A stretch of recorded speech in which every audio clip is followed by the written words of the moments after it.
Hi there, welcome back.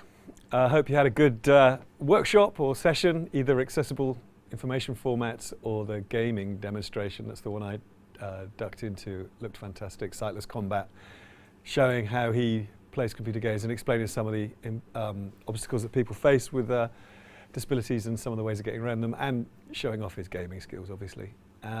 So on with the show.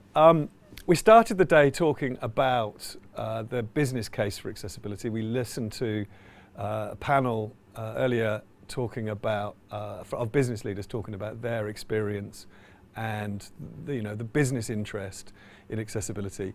I'm really pleased to say that we're going to return to that theme now, but in particular I'm pleased to say that we're going to be welcoming Jenny Flurrie, who's Chief Accessibility Officer at Microsoft and has been a friend of AbilityNet for some time and a well-known figure in this field, and really has made a big difference at Microsoft for us in terms of connecting in and helping to build relations there.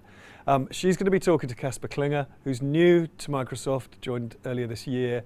She's going to be talking about his experience of joining an organisation where accessibility is part of the culture. And they're going to be hosted and chaired by Samara Latif, who works for Proctor Gamble, who again is a friend of AbilityNet's and someone that we've worked with over time. And her role in Procter & Gamble is to look at accessibility in general and not just technology. So they're going to be talking about culture, the culture of organisations, and also the way in which business makes sense of accessibility and understands what it's capable of and what it can deliver for business. So I'm going to head over now and introduce you to the panel. Thank you.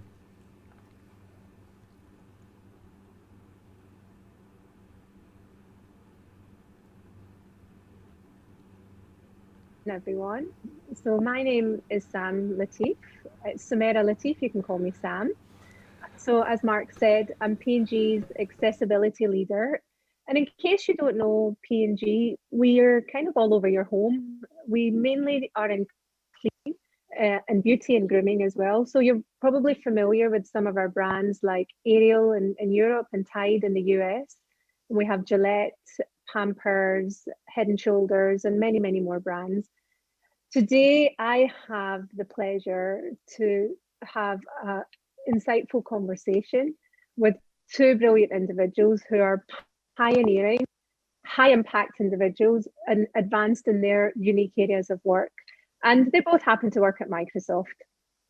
Jenny, you are a household name. You are the Chief Accessibility Officer in the accessibility world. We all know you and we all love you.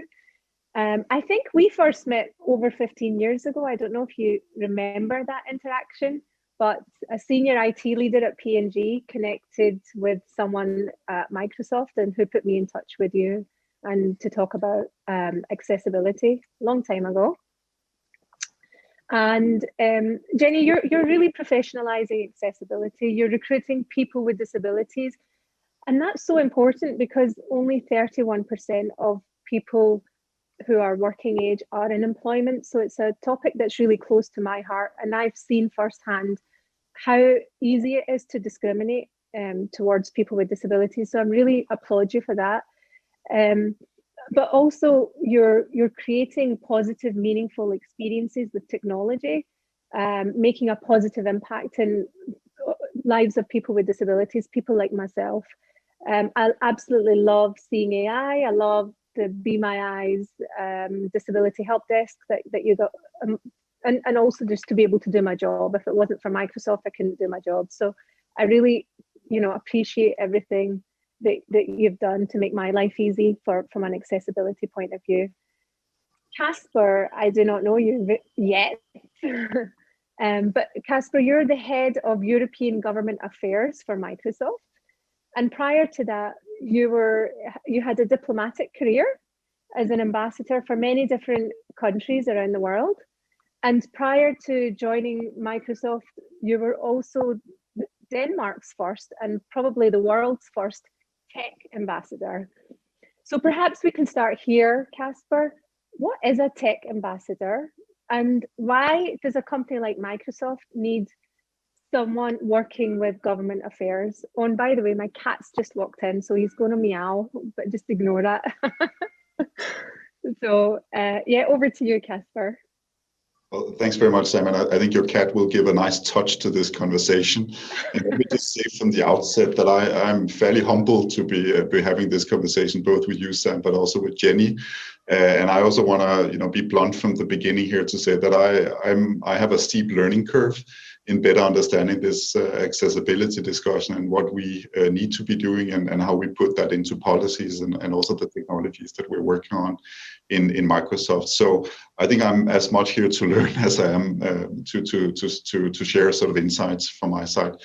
Going back to the job I had previously until I joined Microsoft on the 1st of March, we in Denmark came up with this fairly new idea or notion that we needed not only ambassadors to countries or ambassadors to international organizations. We've had them for many years and literally going back hundreds of years. But because of where technology is today and the incredible impact that technology is having, primarily in a positive way, but certainly also in a challenging way, there was a sense that perhaps we also need envoys to have conversations with the technology industry, both nice conversations where we talk about opportunities, and I think accessibility is a pretty good example where technology can have such a dramatic impact for people with disabilities. But I also want to be honest, we had quite a few less pleasant conversations, which was about holding the technology companies to account, avoiding interference in elections, avoiding disinformation, illegal content, but also just encouraging the technology industry to take a societal responsibility because of the huge impact that the industry is having. So, in a short version, I think my job was about building bridges between governments and the industry, without wanting to take it too far, I think actually the job that I have now for Microsoft, sitting in Brussels normally, although COVID-19 is making that a bit difficult, that is actually also about building bridges between governments and I would say Europe and a big technology company like Microsoft. And do we need that? I'm not objective, but I think we need that more than ever before to make sure that both sides build up skills and competences and a better understanding of the other side so that we can take the right decisions in a number of different areas. Thanks, Casper. And is that the same as this concept that I only came across like 2 days ago called techplomacy? Is that what you've just described or something else? No, that's exactly what I described, because we, when you represent such a small country as Denmark, and I'm going to refuse to tell you how many, citizens we are, because that's just embarrassing when you're talking to big countries. You have to come up with smart notions, and then we decided that diplomacy, everybody understands. Technology, people understand. If you combine those two words, that was sort of something we tried to set in motion. And by the way, it was picked up by many countries around the world. Today, we have many ambassadors or special envoys that are dealing with cybersecurity issues or technology issues or digital issues. So for the first time in a long while, Denmark helped set something in motion that I fundamentally believe is critically important in today's world. Wow, thank you. So Jenny, maybe Casper is a bit young in the role to answer this, but maybe I can ask you, is there a space or an opportunity for accessibility as part of techplomacy so that we intentionally make everything accessible moving forward for digital?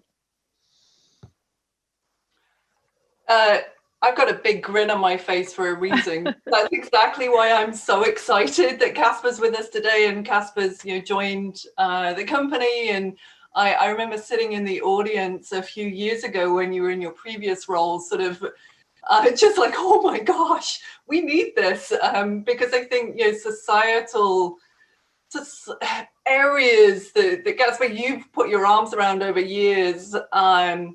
Accessibility is absolutely in the same bucket, and so it's really exciting to learn from Casper, to learn from what we can do with techplomacy to move this forward. I don't know, Casper, what do you think? We pulled you into the fore on this one. try and avoid embarrassing myself in front of two superstars like the two of you. But I think, Jenny, let's be honest. We had a conversation. Well, we've had many conversations, but a conversation a few days ago where we were sort of comparing notes on how do you drive forward innovation in the policy area or in areas where we think there is a need for change. And I think that might be one area where you compare a little bit what we did with diplomacy, trying to disrupt the traditional way of looking at how countries interact with each other and what it means to really have envoys in the hotspots of transformation. And in today's world, those hotspots are both Silicon Valley, I have to mention Redmond, but I think Shenzhen and a couple of other places are really where a lot of change are happening. But I think what you guys have been doing for a long time, to some extent has been, I guess, accentuated by what we're seeing with COVID-19, in the sense that we know how technology can be a game changer for people to retain their jobs and for the economy to be less affected than had the global pandemic taken place 10, 15 years ago. On the other hand, I think if you look at an area like accessibility, it's so obvious that technology can also make a huge difference for a lot of people around the world. But we also, I think, need to push this agenda forward. And one of my favorite sentences is never let a crisis go to waste. And to some extent, I would love to learn from you and Sam, can we actually use COVID-19 as a game changer for making sure there's much more focused on accessibility? And, I'll be the first one to be very honest with you in saying that I have not paid enough attention to this area before joining Microsoft. And actually having conversations with you, Jenny, and with you, Sam, also helps me better understand, how we make sure that our conversations with the European Union or with European governments, that we put this at the forefront because of the massive impact this can have for people. Yeah. I mean, policy is extremely important, Casper, to make change happen. And lack of policy is often the problem for minority groups like people with disabilities. So, take COVID, for example. If products like Zoom or WebEx or Teams, these are tools that we are using day in, day out to work from home, to do our jobs. Now, what would have been even more helpful is to have them working accessibly from the outset. But I don't know if we can build that into policy so that for me, it's like baking a cake. Accessibility is a key ingredient, like sugar. It's something that needs to be done from the outset, but it's not always thought about by policymakers. And so the end result is people like me who can't use things, we feel excluded because by the time it comes to market, by the time you touch it as a consumer, it's way too late, and then you're having to campaign and to get things fixed. So how can we systemically include accessibility into policymaking, and how do we work with the EU or the UN or these people in positions of power to help them understand the impact it has, on you from a society? It's not just I can't use this, but what's the additional impact it has? Like the emotional impact of feeling excluded or not being able to do a job because things are not accessible. So how can we educate or turn around policymakers? And Sam, was that a question for me or for Jenny? It was a question for you. Okay. Well, I think I can try and answer that, but I actually think Jenny is also the right one to come in and help perhaps get more granularity on the answer. Well, I think first of all, having somebody like Jenny or somebody like you in P&G is a pretty good starting point because without comparison at all, I think when you are trying to make change or to do things differently, you need to have ambassadors or in your case, sort of superheroes that are pushing this agenda forward in a way where we're using both a bit of carrot and a bit of stick, because otherwise you don't have the impact that is needed. And one of the things that I really enjoy working for Microsoft, and again, I'm a complete newbie, I've just been here since the 1st of March, but I think this multidisciplinary approach where you have engineers sitting together with people like Jenny. Perhaps you add a couple of policy people like myself or somebody from my team, and you bring those different ingredients together from the outset, so that the technologies of tomorrow, that it's not an add-on to make sure that the functionality also works for people with disabilities. I think that's just a fundamental starting point. But I would also say, just being a little bit selfish, looking at myself and my team in Brussels, having somebody like Jenny and her team reminding us on a daily basis, and also being a bit tough with us once in a while when we're not focusing enough on these issues, that we have to make sure, as we have dialogues with European decision makers, either in Brussels or across Europe, that this is an issue we need to push. I mean, we want standards that makes this mandatory. It's not something that is nice to have. It's something that has to be a fundamental part of the technologies that we're building for tomorrow. And the last thing I just wanted to say, perhaps before Jenny can say something much smarter about this, is that I think COVID-19 has showed that this digital divide that we talk a lot about, also at the global level, well, that digital divide is also present, in our case in Europe, where people have been harder hit by COVID-19 in terms of unemployment. And I know that also people with disabilities have been proportionally harder hit than others.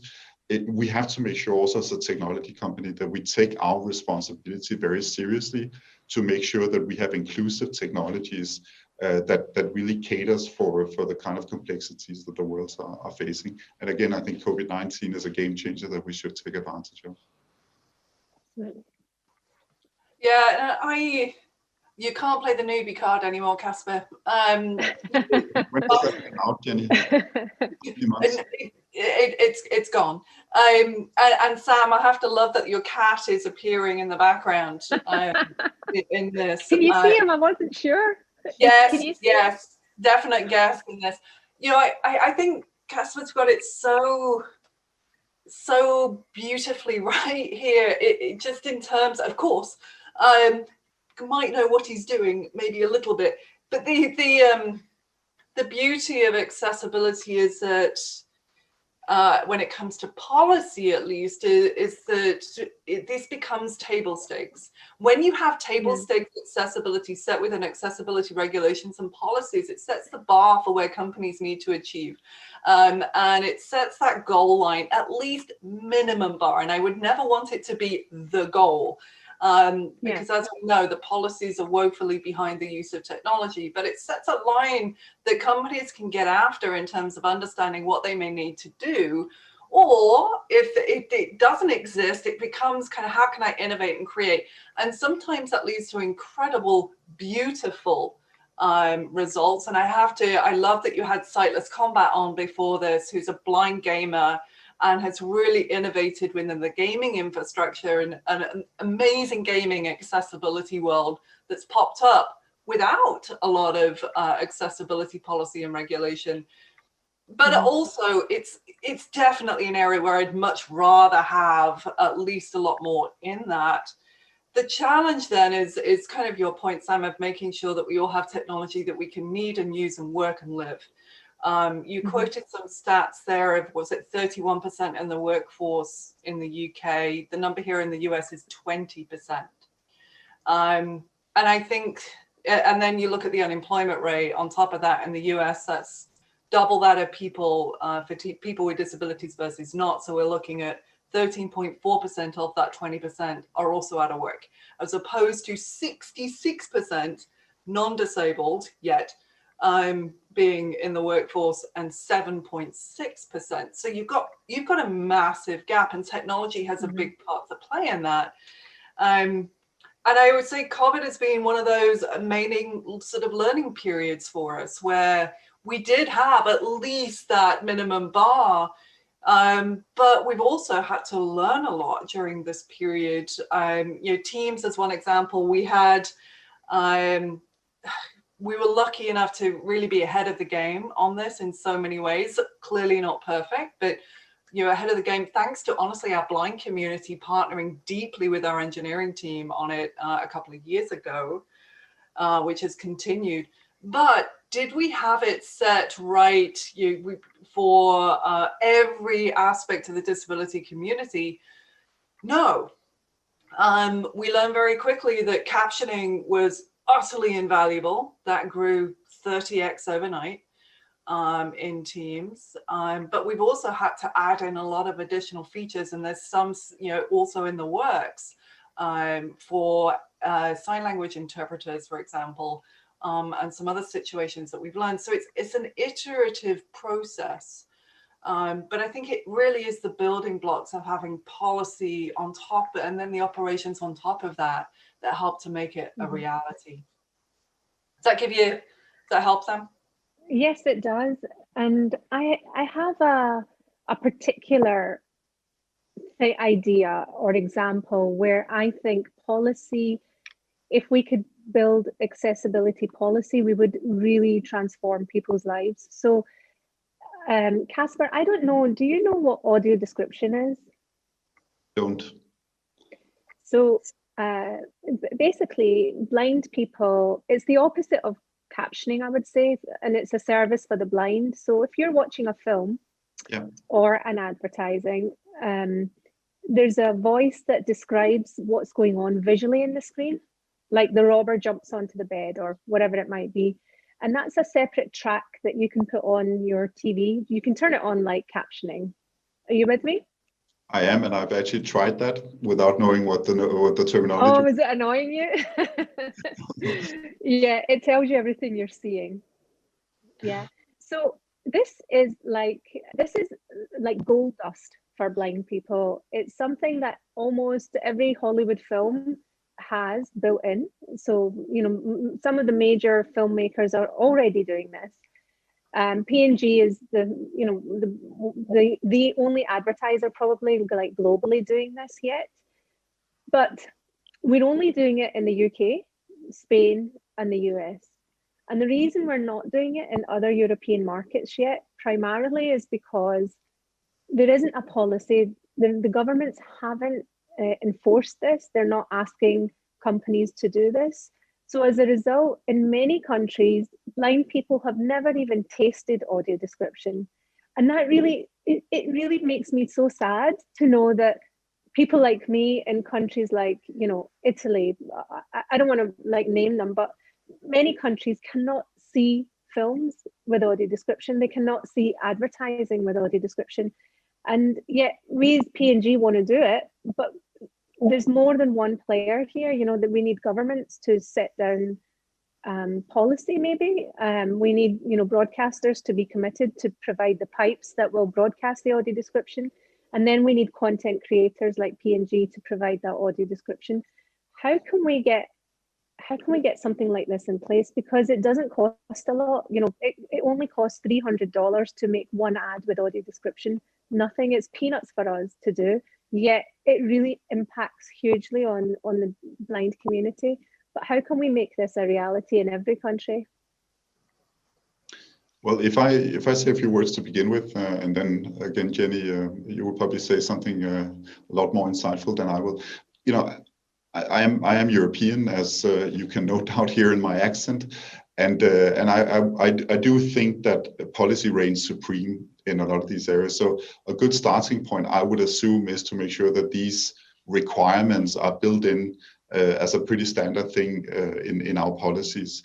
And I don't know whether you can make a comparison, but a few years ago we had the General Data Protection Regulation coming into effect. I was actually working in Silicon Valley at that stage, and there wasn't a single technology company I met in my old job where we didn't hear complaints about what Europe was doing and how awful this was in terms of all the obligations that it put on technologies and technology companies. Fast forward till today, I think very few companies haven't implemented GDPR as a universal approach and basically giving the same facilities to customers and consumers around the world. And I do believe, and again, I'm biased because I'm working out of Europe and I have responsibility for Europe, but I think the European Union hopefully can remain sort of a powerhouse in implementing gradually higher and higher standards across the board, including on accessibility. And I would assume that's a pretty good starting point in making sure that it's not something you have to be grateful for that you have access to this functionality when you're watching a movie, but it's something that is an obligation for movie creators that we build into it. And similarly, I think, this is again where what we've learned from COVID-19 is the necessity of making sure that everybody's on board on the bus.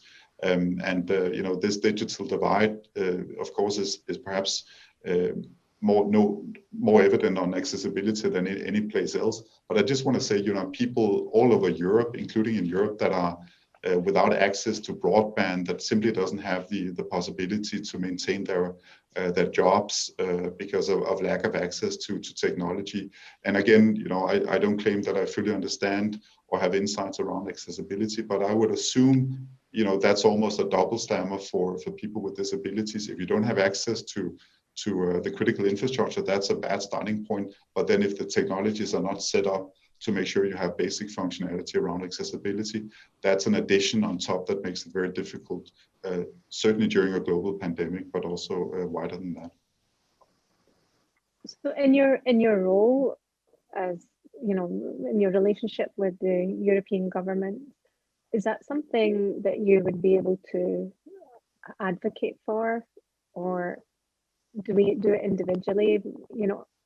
It's interesting to know how do you make that change happen, like you described with the GDPR? Well, again, I think just the fact that we have Jenny and her team is a fantastic starting point, because Jenny, she will remind us, I'm pretty sure, on a regular basis on the need to focus on this. And if I don't do my job, I'm also pretty sure that she will complain to my boss to make sure that I get those instructions crystal clearly from above as well. But I'm fortunate enough to have on my team some super dedicated people that are not only focused on accessibility, but actually enthusiastic about it. And they're working on a daily basis with European decision makers, with European policymakers. We've been working, I think, hand in hand in developing the European Accessibility Act, focusing on European standards on accessibility. And I think that's a starting point.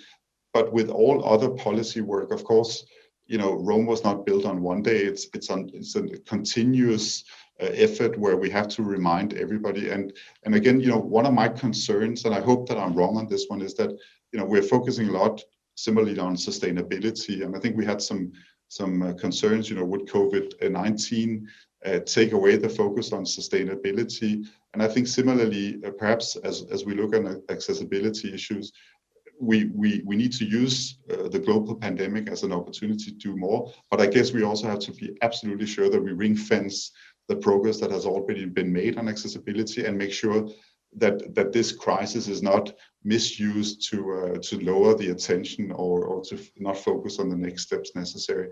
And I think that's a job that I and my team are taking quite seriously. Yeah, I would say, Sam, if I just add in quick, I do think that this is such a great example of the importance of audio description, how much it's come even more to the fore through the COVID-19, where we've seen that dependence on accessibility has been utterly top of the radar. Efforts by amazing advocates like you driving audio description top of the list in terms of what you're doing within your company, other companies doing some of the same, putting pressure onto the system. So you've got expertise happening within private industry, you've got public that is the role model that we all want to aspire to be. I think you've got a great recipe that would mean that this could be a great topic as one of several that I think we're going to probably have to pursue collectively as we move through this never-ending pandemic and really take the learnings from that. So I think it's a great one that you flagged, and I think it's for us definitely on the radar. I mean, like you, we have an in-house team that does our audio descriptions. It's important in everything that we do. Are we doing every single language in the way that everyone? No, we've definitely still got some capability to build, but it's absolutely up there. So I think it's a great one to tee up for sure. Excellent. You'll put it on your scorecard to make sure Casper helps out in that. Game on, game on. Jenny, many people, we often think of like accessibility as a discipline for making digital or specifically websites accessible.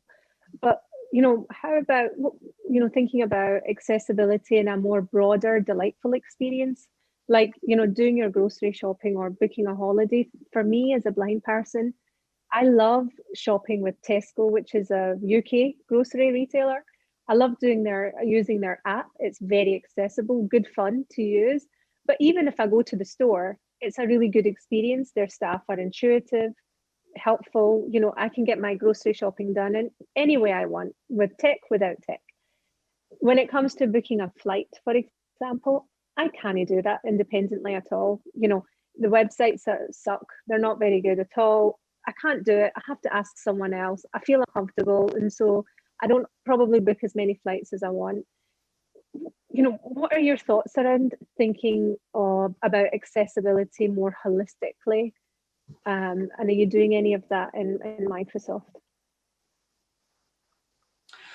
Yeah, I think you paint the absolute opportunity there is for us to have a more inclusive, accessible world that is the difference between a company getting your pound or dollar or whatever currency or not, right? I mean, that's I know in the UK, the purple pound is often used as a description of that. If you're accessible, if you're inclusive, people are gonna want to buy your groceries. If you're not accessible, inclusive, they're not gonna buy your flights.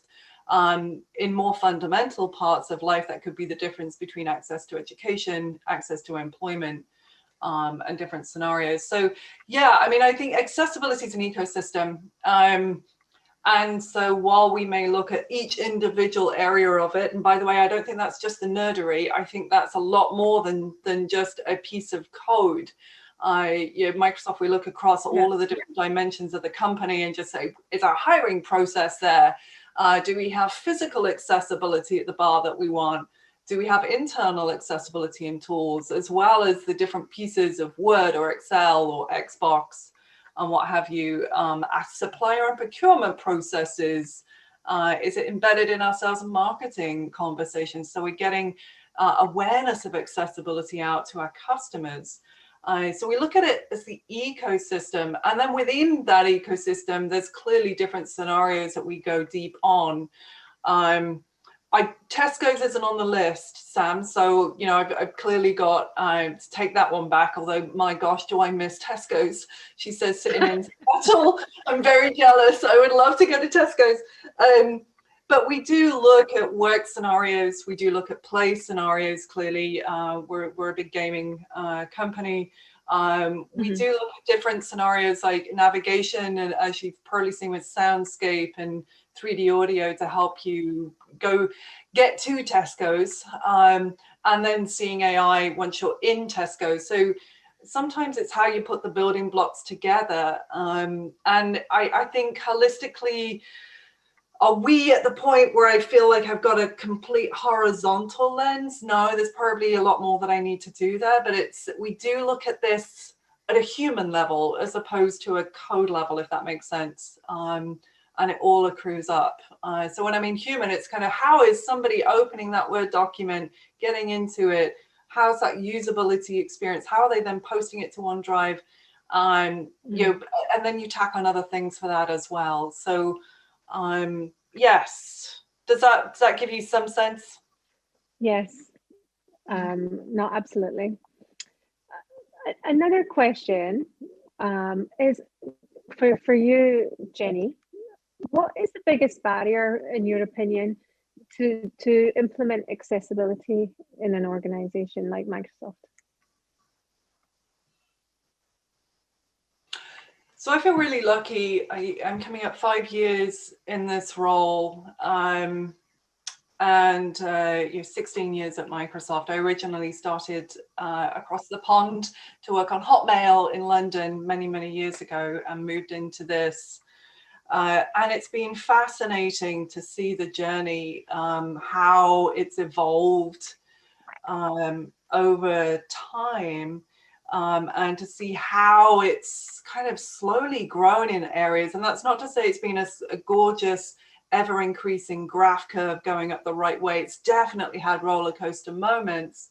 But I think we did take a very methodical shift 5 years ago to think about it differently, and that was a really grand experiment in hindsight. And I would say Brad Smith, who's the president of that Casper and I both work for, took a bet on us, honestly, and took a bet on accessibility and a vision which was not just about thinking about the code, which is really how accessibility is traditionally been thought of, is, you fix a piece of nerdery and you're good to go. And you get it to the minimum bar and you're good to go. And we were like, no, it's way bigger than that. We've got to lean into not just the products and the websites, but we've got to embed inclusive design.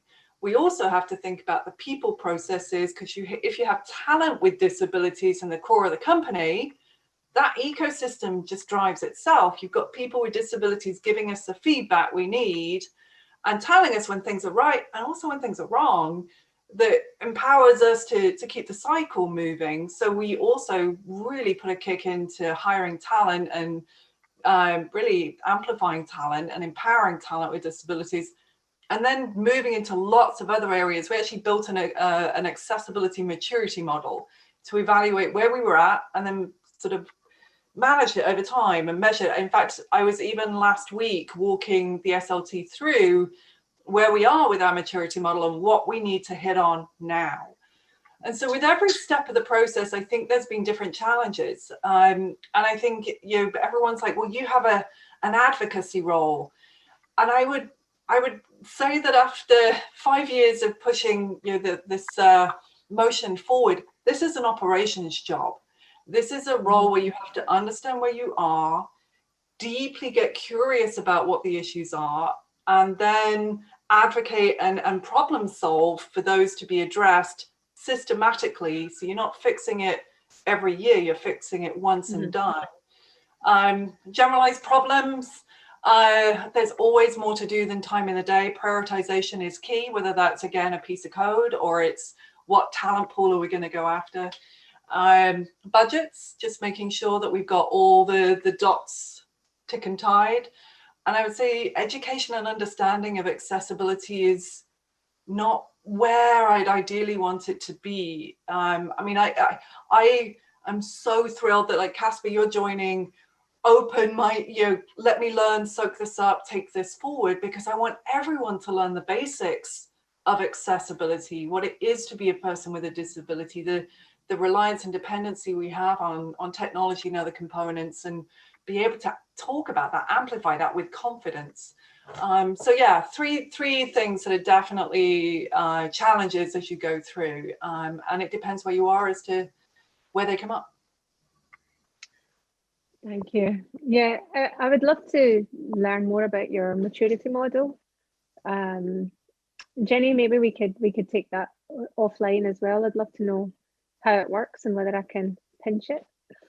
It's yeah, we put it online, Sam. So we actually posted a version of it. It's not all of the widgets that we use internally, but it's online, and we'll get you the link. I think it's Accessibility Evolution Model off our website. So yeah, we'll get you all that. Okay. And Casper, like, what's been the biggest, you've been in this role since March 1, and Jenny thinks you're already fully onboarded and know everything. But what's the one big thing that you've learned that's been the biggest surprise to you so far in relation to accessibility? Yeah, listen, don't believe everything Jenny says, especially not. And she might be missing Tesco, but she has Costco that I'm missing after having moved away from the US. Listen, I'll be very honest in saying that accessibility wasn't on my radar screen at the level where it should have been before me joining Microsoft. But she's been very kind to say nice stuff about me, and I'm paying her to say that. So we'll connect offline to do the transaction afterwards, Jenny. But I actually remember, all the way back, even before I joined Microsoft, I had the opportunity to spend a few days in Redmond at an annual event. And I actually remember Jenny taking the floor in sort of a big meeting, emphasizing, issues around accessibility, around policies, and why it is that we need to do that. And that had a pretty big impact on me. So, when I first had the opportunity to talk to her, first of all, I recognized that I had a steep learning curve, and I needed to learn a lot more about what we need to do in this area. But actually, and I'm really going into dangerous territories, and if I say something politically incorrect, you have to forgive me for that. But my understanding is also that we're doing it because there's the right thing to do. But actually, a lot of the innovation that is coming out of focusing on disabilities has a very nice spin-off effect that is actually, from a commercial point of view, also valuable for a company like Microsoft. One of the things that we're focusing on in Europe right now is the automatic translation systems, where you get the subtitles below on Teams or on the functionality that is extremely helpful in a European Union with 27 different member states. So, for example, in the European Parliament, that functionality is absolutely essential, not least for the Parliament to work during a global pandemic. So my guess is, or my question rather, is also that what we're doing here and also advocating for stronger policies, hopefully that's also something that is helpful for our business as we further expand our technologies. We innovate, we find new functionalities that might be from the outset focused on accessibility, but that might have fantastic spin-off effects and really create sort of an environment of innovation. And I think, again, this multidisciplinary approach where we make sure that those functionalities are thought into design processes from the beginning, I think that's such an helpful way of working, and something you can actually get inspiration on in many different areas, not necessarily working on accessibility. So I guess what I'm trying to say in a not very elegant way is that trying to be at the forefront of innovating new technologies that works for people with disabilities, that's also a good thing for a business like Microsoft ultimately. Jenny, come in and correct me if I'm wrong, and again, apologies if I said something that was so inappropriate here. No, you are not. I'm grinning and smiling at your comments, because I think that's all too often, I think accessibility is perceived as something, when I came into the role, we did a listening tour and people described it as a tax, which I found quite fascinating, because history doesn't tell us that. History tells us that talking books and Audible came out of books for the blind. Gosh, Sam, how many years ago now? Yeah. Captioning came for the deaf. Fluorescent lights came out of accessibility, door handles, magnetic zips. I mean, history tells us that this is really innovation is why it is the benefit of designing with and through and for people with disabilities. And we've definitely seen that, whether it's the adaptive controller, Seeing AI, which we all love and adore, which was a hackathon project. Both of them were actually. And gosh, we're now seeing Project Tokyo, which is looking at AI and AR, really just if you think about a HoloLens and individuals who are blind getting a better understanding of who's sitting at a dinner table, thanks to technology. I mean, it's powering a completely different wave of innovation. So I'm love that was your your takeaway. It's why I think so many are now flocking to accessibility across our companies. It's seen as a cool job. It's not an easy job, but it's seen as a really cool one, I think. I'm biased. Yeah, I totally agree with you, and I'm probably biased too, but I absolutely love it. And I love the fact, Casper, that you're able to recognize that actually people with disabilities are fueling innovation. But so it's almost time up. Gosh, I don't know where the time went. I didn't know what kind of questions I was going to be asking you. But we've managed to fill the time.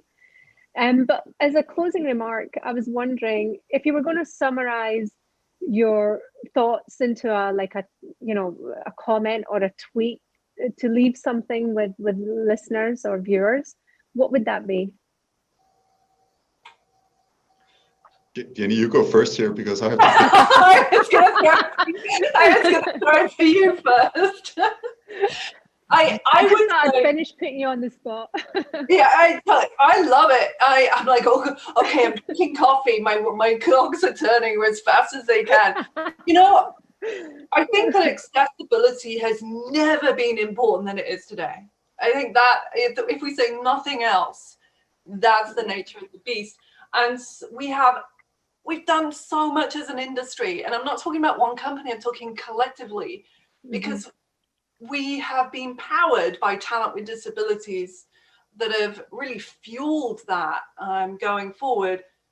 But there's a lot more to do. And I think if there's any learning from these times, from this year, gorgeous year that it's been, and as we think to the future, I think we've got to continue to partner together to build a better future and embed that into our infrastructure, into our policies and regulations. And we need to do that by bringing everyone together. To make a difference. So that's not a tweet. That's not that's over your tweet. Yeah, you went over character limit. Yeah, that's more like a LinkedIn post. So I'm sticking with that. But sorry. Casper, can you do a tweet? Can you do a tweet, please?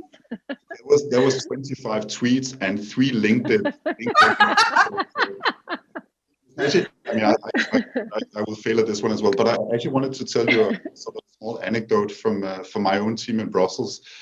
We have a young guy on our team with a hearing disability, and it was interesting for me and also for my leadership team. We were discussing, how frustrated we all were with working from home and how much we were looking forward to getting back in the office, the touch points, the socialization, being human beings in the same room together.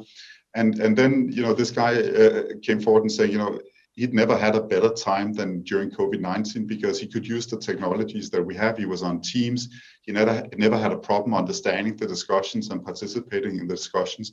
And that was really an eye-opener, I think, for a lot of us in saying, okay, that kind of flexibility is something that we shouldn't just focus on during COVID-19, but we also need to focus on afterwards. So making sure that, when we talk about inclusivity or diversity in teams, that we use actually technology as a way of making that possible, also in a world where hopefully the apocalypse is soon going to be over. So again, I failed completely on tweets. I will try and think about it after this session and put something out.